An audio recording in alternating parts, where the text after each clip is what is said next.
The game of chess is a game of skill, determination, and willpower, but most importantly, it's a game of memorization. And in today's video, we're going to be delving into the world of chess openings. Whether you're a beginner or a seasoned player, having a good understanding of openings is crucial for success, and if you want to improve at the game. Well anyway, before we get into the video, let's understand why they matter first.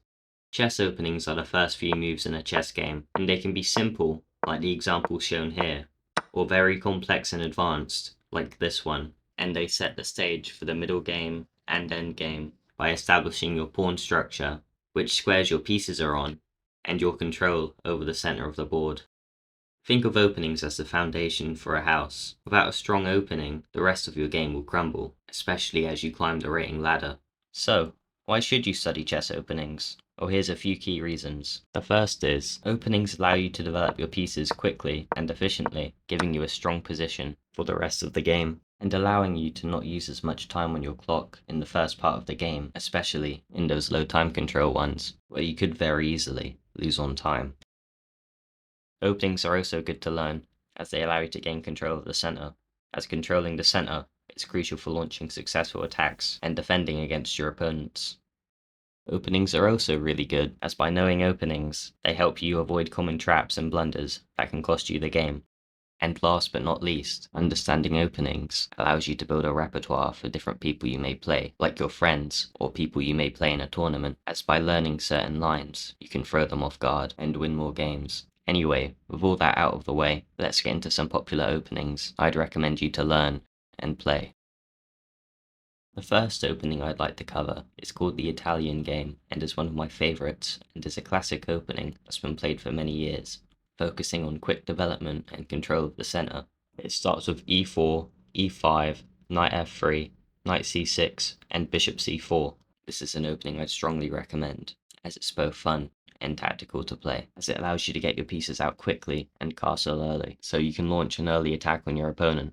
To get better at the Italian and know what to play as black, I'd recommend learning the main line, which is bishop c5, the Piano variation, which leads into some interesting games, and it's the most popular move for black in this opening. And the other response I'd recommend you to learn is knight f6, in which I'd strongly encourage you to play the fried liver attack as white, as it can throw your opponent off guard, and is good for the lower elo levels, and can lead to some early checkmates. And as black, if you want to play against the Italian, I'd recommend learning the Traxler counter-attack, which itself can also lead into some early checkmates if your opponent doesn't know what to play against it.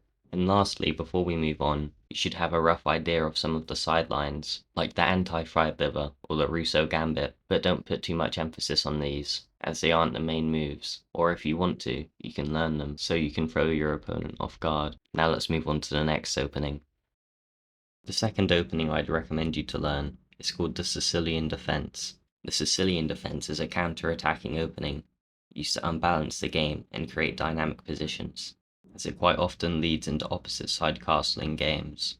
It starts with e4 and black responds c5, and there are many different variations and lines that come from this opening, and some of the most complex and theory heavy out of all the openings in the game, like the Najdorf or the Taimanov, to name a few. However, these are only really played by top players, as they require lots of skill and memorization to play. So instead of those openings, I'd recommend you learn something more simple and easier to remember that's still hard for your opponent to play against, like the Dragon variation, which is a solid, strong opening that's hard to crack, and doesn't require as much memorization as the other openings from the Sicilian. And when you're white, and you want to play something tricky against your opponent playing the Sicilian, I'd recommend playing a sideline, which is called the Alapin variation, which is a sideline that many people don't face that often, and can lead to a massive center advantage. Now, to stop the video from dragging on and being too long, I'll briefly just touch on some others that I think are important to know, which are the French defense, which is for the more positional player when faced with e4. To study this opening,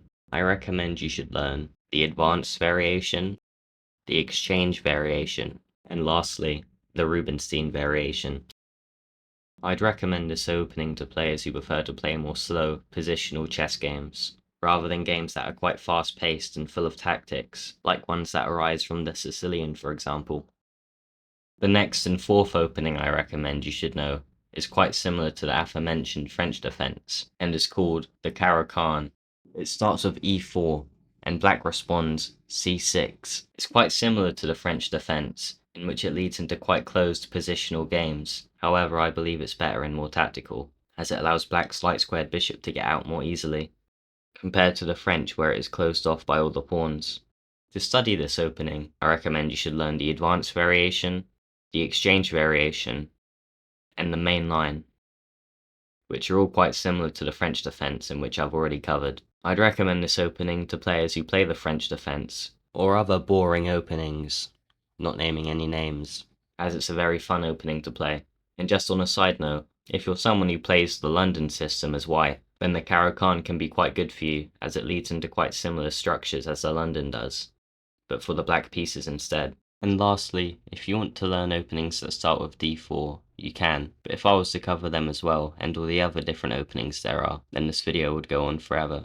If you enjoyed the video, make sure to subscribe, as it helps the channel out, and helps go towards my goal of 1,000 subscribers.